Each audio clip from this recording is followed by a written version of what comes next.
بسم اللہ الرحمن الرحیم رب اشرح لی صدری ویسر لی امری واحلل عقدۃ من لسانی یفقہوا قولی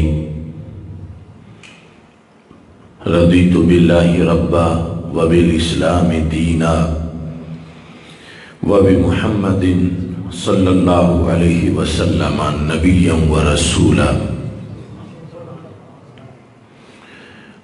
اللہ اکبر اللہ اکبر اللہ اکبر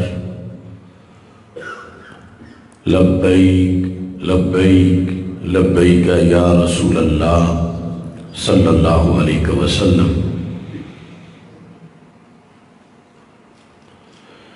الحمد للہ العظیم والصلاة والسلام على من اختص بالخلق العظیم وعلى آلہ واصحابہ الذین قاموا بتأیید الدین القویم اما بعد فاعوذ باللہ من الشیطان الرجیم بسم اللہ الرحمن الرحیم وَمِمَّنْ خَلَقْنَا أُمَّةً يَهْدُونَ بِالْحَقِّ وَبِهِ يَعْدِلُونَ صدق اللہ العظیم وصدق رسولہ النبی الکریم الامین ان اللہ وملائکتہ یصلون علی النبی یا ایہا الذین آمنوا صلو علیہ وسلموا تسلیما الصلاة والسلام علیکہ یا سیدی یا رسول اللہ وعلا آلکہ واصحابکہ یا حبیب اللہ۔ خشک شاخوں کو وہ تازہ گلاب دیتے ہیں، عہد پیری کو وہ پھر سے شباب دیتے ہیں۔ پڑھ لے درود غفلت نہ کر خدا کی قسم، تیرے سلام کا وہ اب بھی جواب دیتے ہیں۔ الصلاة والسلام علیکہ یا سیدی یا رسول اللہ وعلا آلکہ واصحابکہ یا حبیب اللہ۔ الصلاة والسلام علیکہ یا سیدی یا خاتم النبیین وعلا آلکہ واصحابکہ یا سید الاولین والآخرین۔ مولاي صلی وسلم دائما ابدا على حبیبک خیر الخلق کلہم منزہ عن شریک فی محاسنہ فجوہر الحسن فیہ غیر منقاسم محمد تاج رسل اللہ قاطبۃ محمد صادق الاقوال والکلم محمد ذکرہ روح لانفسنا محمد شکرہ فرد علی الامم۔ رب صلی وسلم دائما ابدا علی حبیبک خیر الخلق کلہم۔ بحمد اللہ ملا حق سے عقیدہ اہل سنت کا، بحمد اللہ ملا حق سے عقیدہ اہل سنت کا، پڑھا ہے قدسیوں نے بھی قصیدہ اہل سنت کا۔ زمین ہے اہل سنت کی، زمانہ اہل سنت کا، بنایا رب نے جنت میں ٹھکانہ اہل سنت کا۔ کسی کی ایڈ کی جانب نہیں اٹھتی نظر اپنی، خدا نے بھر دیا اتنا خزانہ اہل سنت کا۔ زبان مصطفیٰ سے یہ ملا ہم کو لقب واضح، عطائے مصطفیٰ ہے آب و دانہ اہل سنت کا۔ اٹھو منزل ملے گی تو مزے کی نیند سو لیں گے، کرو اب کام تھوڑا سا روزانہ اہل سنت کا۔ سنو فکر رضا میں ہی بقا ہے آج بھی اپنی، کوئی تجھ کو نہ بھٹکائے بیگانہ اہل سنت کا۔ اللہ تبارک و تعالی جل جلالہ وعم نوالہ وتم برہانہ وعظم شانہ وجل ذکرہ وعز اسمہ کی حمد و ثنا، اور حضور سرور کائنات مفخر موجودات زینت بزم کائنات دستگیر جہاں غم گسار زماں سید سربراں حامی بے کساں قائد المرسلین خاتم النبیین احمد مجتبی جناب محمد مصطفیٰ صلی اللہ علیہ وآلہ وآصحابہ وبارک وسلم کے دربار گوہربار میں ہدیہ درود و سلام عرض کرنے کے بعد السلام علیکم ورحمۃ اللہ وبرکاتہ۔ وعلیکم السلام ورحمۃ اللہ۔ رب ذوالجلال کے فضل اور توفیق سے آج ہم سب کو حضرت قبلہ پیر سید صابر حسین شاہ صاحب قدس سر العزیز کہ عرش مقدس کی پاکیزہ تقریب میں شرکت کی سعادت حاصل ہو رہی ہے۔ میری دعا ہے رب ذوالجلال اس خاندان کے جتنے شیوخ دنیا سے تشریف لے جا چکے ہیں، اللہ ان کے مراقد پر کروڑوں رحمت نازل فرمائے، اور رب ذوالجلال ہمیں ان کے فیوز و برکات سے حصہ عطا فرمائے۔ آج کے اس اجتماع کی صدارت حضرت علامہ پیر سید محمد نثار اشرف رضوی صاحب حافظہ اللہ تعالی فرما رہے ہیں۔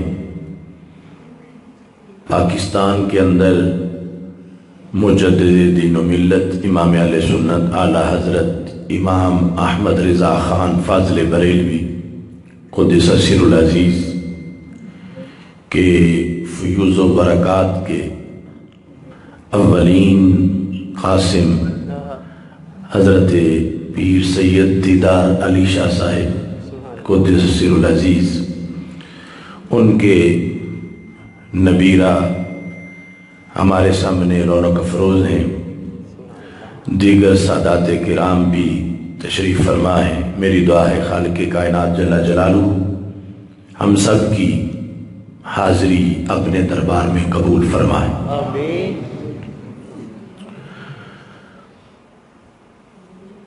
ہم سب کا مسلک جس کی بنیاد پر ہماری نمازیں صحیح ہیں، روزے مقبول و منظور ہیں، تمام اعمال صالحہ کی ہمیں امید ہے کہ اللہ اس پر انشاءاللہ اجر و ثواب عطا فرمائے گا۔ وہ مسلک اہل سنت و جماعت ہے۔ اہل سنت و جماعت ہونا عقیدے کے پیپر میں پاس ہونے کی ضمانت ہے۔ یعنی اگر کوئی اہل سنت و جماعت کے عقیدے کو مکمل طور پر تسلیم کرتا ہے اور اسی پہ ہی زندہ رہتا ہے اور اسی پہ ہی اس کا خاتمہ بالخیر ہوتا ہے، تو قیامت کے دن یقیناً عقیدے کا پیپر وہ پاس کر جائے گا، اور جب عقیدے کا پیپر پاس ہو گیا تو پھر آگے نماز، روزہ، حج، زکوٰۃ، یہ سارے امتحانات ہوں گے۔ اور اگر خدا نخواستہ کوئی شخص عقیدے کے پیپر میں ہی فیل ہو گیا تو اس کی نماز، روزہ، حج، زکوٰۃ کسی شے کا اسے کوئی فائدہ نہیں ہو۔ ایک طرف یہ بات حقیقت ہے کہ اہل سنت ہونا اہل جنت ہونا ہے، یعنی اس عقیدے کے سوا اور کوئی ایسا عقیدہ نہیں کہ جس کی وجہ سے انسان عقیدے کا پیپر قیامت کے دن پاس کر سکے۔ اور دوسرا یہ ہے کہ اس عقیدے پر ہوتے ہوئے باقی سارے دین کے جو احکام ہیں، عبادات کے لحاظ سے، معاملات کے لحاظ سے، ان سب کو ماننا بھی ضروری ہے۔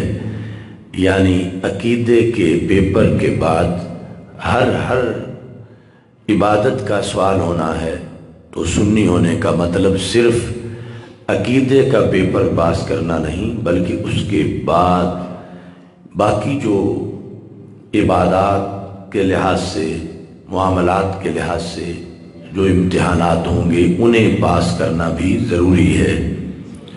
تو اس واسطے اہل سنت و جماعت اولین بحث عقیدے کی کرتے ہیں اور اس کے بعد عمل کی حفاظت کے لیے میری آخری سانس تک کوشش کرتے ہیں، کیونکہ مرجیہ فرقہ ہے جو کہتا ہے کہ صرف کلمہ پڑھ لینا کافی ہے اور اس کے بعد کسی عمل کی کوئی ضرورت نہیں۔ اہل سنت و جماعت مرجیہ نہیں بلکہ اللہ کے حکم کے مطابق وَاعْبُدْ رَبَّكَ حَتَّى يَأْتِيَكَ الْيَقِينُ، کہ ہمارے اللہ نے حکم دیا ہے قرآن میں کہ وہ گھڑی کہ جب موت آئے گی اس تک عمل کرتے رہنا ہے اور اس تک کوئی چھٹی نہیں ہے۔ تو یہ اہل سنت و جماعت کا جو لفظ ہے، یہ دو الفاظ کی جو ترکیب ہے، یہ ہم نے خود اپنا نام نہیں رکھا اور نہ ہی ہمارے بزرگوں نے ہمارا یہ نام رکھا ہے۔ ہمارا یہ نام ہمارے آقا مولا حضرت محمد مصطفیٰ صلی اللہ علیہ وسلم نے یہ نام رکھا ہے۔ جتنی عمر اسلام کی ہے اتنی ہی اہل سنت و جماعت کی ہے۔ یہود و نصارہ کے مقابلے میں ہماری پہچان مسلمان ہونا ہے، اور اسلام کے اندر، اسلام کی چھتری کے نیچے موجود لوگوں میں سے ہماری پہچان اہل سنت و جماعت ہونا ہے۔ اور یہ دونوں پہچانیں اپنے اپنے مقام پر ضروری ہیں، اور ان کے ساتھ ہی 14 صدیوں میں مسلمان موجود رہے ہیں۔ آج ہم جب دیکھتے ہیں کہ وقت بہت قیمتی چیز ہے، کسی کا 1 گھنٹہ بھی اگر ضائع ہو جائے تو اسے افسوس ہوتا ہے کہ میرا تو بڑا قیمتی ٹائم پورا گھنٹہ ضائع ہو گیا۔ اگر کسی کا معاذ اللہ عقیدہ خراب ہو تو حدیث شریف کے مطابق اس کی پوری زندگی برباد ہو جاتی ہے۔ یعنی 1 گھنٹہ کہاں اور پوری زندگی کا۔ تو آج انسان کو اگر اپنا گھنٹہ بچانے کی فکر ہے تو پوری زندگی بچانے کی فکر کیوں نہیں ہے؟ صرف اہل سنت و جماعت وہ نظریہ ہے کہ جس کی وجہ سے بندے کی زندگی کی ہر گھڑی محفوظ ہو جاتی ہے۔ یہ کہنے کو تو کوئی بھی اپنے اپنے نظریات کے لحاظ سے کہہ سکتا ہے، لیکن قرآن و سنت کے جو دلائل ہیں ان کی روشنی میں صرف اہل سنت و جماعت ہی اس شان کے مستحق ہیں۔ قرآن مجید برہان رشید میں رب ذوالجلال کا فرمان ہے وَمِمَّنْ خَلَقْنَا أُمَّةً، ان میں سے جنہیں ہم نے پیدا کیا ایک جماعت ایسی ہے یہدون بالحق وبہ یعدلون، جو حق کا تقاضا پورا کرتی ہے، حق کی ہدایت کرتی ہے اور اس پر عدل کرتی ہے۔ اہل سنت کا نام اہل عدل بھی ہے۔ قرآن مجید برہان رشید میں رب ذوالجلال نے فرمایا سارے میرے پیدا کیے ہوئے لوگ ایک جیسے نہیں، ان میں سے ایک جماعت ایسی ہے جو حق کی ہدایت پر ہے، اور پھر اس سلسلہ میں عدالت کا مقام رب ذوالجلال نے اس کو عطا فرمایا۔ عدالت کا لفظ ویسے تو ہم بچپن سے سنتے آئے ہیں۔ عدالت پورے دین پر حق کے پہرے کو کہتے ہیں۔ لفظ عدل عربی زبان کا لفظ ہے جس کا مطلب ہے وضع الشیء فی محلہ، جو کسی شے کا مقام ہو اسے وہاں رکھنا، یہ عدل ہے۔ ظلم کیا ہے؟ وضع الشیء فی غیر محلہ، جو جس کا سٹیٹس ہو اسے وہ سٹیٹس نہ دینا، یہ ظلم ہے۔ تو عدل کے بھی لاکھوں درجات ہیں اور ظلم کے بھی لاکھوں سٹیپ اور اقسام ہیں۔ ٹوائلٹ کے اندر جو لوٹا ہے اس کا مقام مسجد کا محراب نہیں، اگر اس کو اٹھا کے مسجد کے محراب میں رکھ دیں تو یہ ظلم ہے، اور جہاں ہے وہ وہاں رہے تو پھر عدل ہے۔ وہ ریل جس پہ آپ قرآن مجید رکھ کے پڑھتے ہیں، اگر خدا نخواستہ اسے اٹھا کے کوئی ٹوائلٹ کی طرف لے جائے تو وہ ظلم کر رہا ہے، اور اگر اس کو مقدس جگہ پہ رکھ رہا ہے تو پھر عدل کر رہا ہے۔ ایک عدل وہ ہے جس کا تعلق عقیدے سے ہے، اور دوسرا عدل وہ ہے جس کا تعلق عمل سے ہے۔ ہم عمومی طور پر جو لفظ عدل بولتے ہیں وہ ہم فعل کے لحاظ سے، عمل کے لحاظ سے، کہ کوئی فیصلہ تھا تو اس میں عدل کیا، کسی کو اس کا حق دیا، یہ عدل کیا، مالی حق، اور اگر کسی نے کسی کو معاذ اللہ گالی دی، تھپڑ مارا یا قتل کر دیا تو اس نے ظلم کیا۔ اسلام کے اندر ہر قسم کے عدل کا حکم ہے اور ہر قسم کے ظلم سے روکا گیا ہے، لیکن یہ جو فعل اور عمل کا ظلم ہے یہ جتنا بڑا بھی ہو اس میں امید کی جا سکتی ہے معافی کی، اور جو عقیدے کا ظلم ہے وہ معاف نہیں ہوتا۔ بخاری شریف کی حدیث شریف میں ایک بندہ جو 100 انسانوں کا قاتل تھا اور سب ناحق قتل کیے تھے، اس کی بخشش بھی ہو گئی، حالانکہ وہ کتنا بڑا ظالم تھا، لیکن دوسری طرف جو عقیدے کا ظلم کرے اس کی بخشش نہیں ہے۔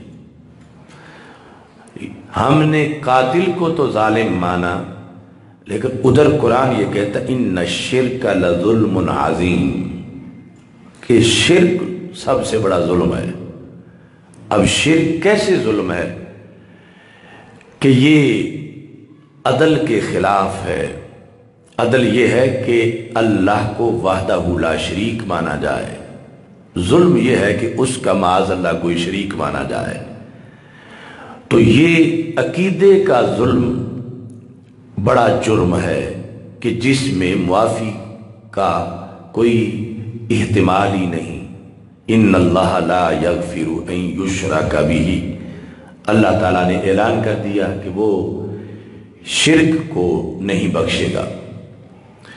ادھر 100 کا قاتل بخشا گیا، ادھر جس نے رب کا شریک مانا وہ نہیں بخشا جائے گا۔ قطعی طور پر اللہ نے فیصلہ کر دیا ہے، اگر وہ توبہ کے بغیر توحید پرست بنے بغیر مر گیا تو یقیناً دائمی طور پر جہنم میں رہے گا۔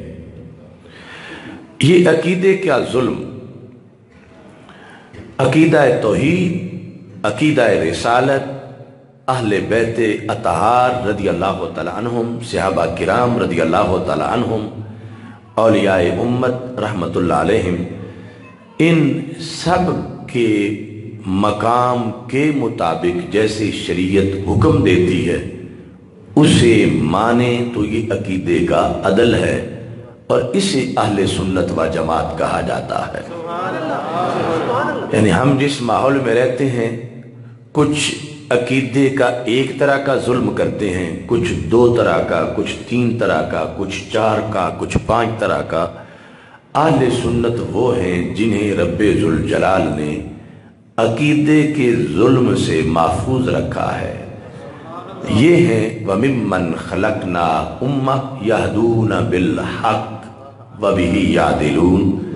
قرآن مجید برہان رشید میں رب ذوالجلال نے فرمایا جنہیں ہم نے پیدا کیا وہ سارے عدل نہیں کرتے، ان میں سے ایک جماعت ہے کہ جو حق پر ہے اور عقیدے میں، عمل میں عدل ان کا شعار ہے۔ اب جس شخص نے اللہ تعالیٰ کا شریک مانا وہ ظالم ہوا، جس نے رسول پاک صلی اللہ علیہ وسلم کا جو مقام و مرتبہ ہے اس کے برعکس کوئی عقیدہ معمولی سا بھی اپنایا تو وہ بھی ظلم کر رہا ہے۔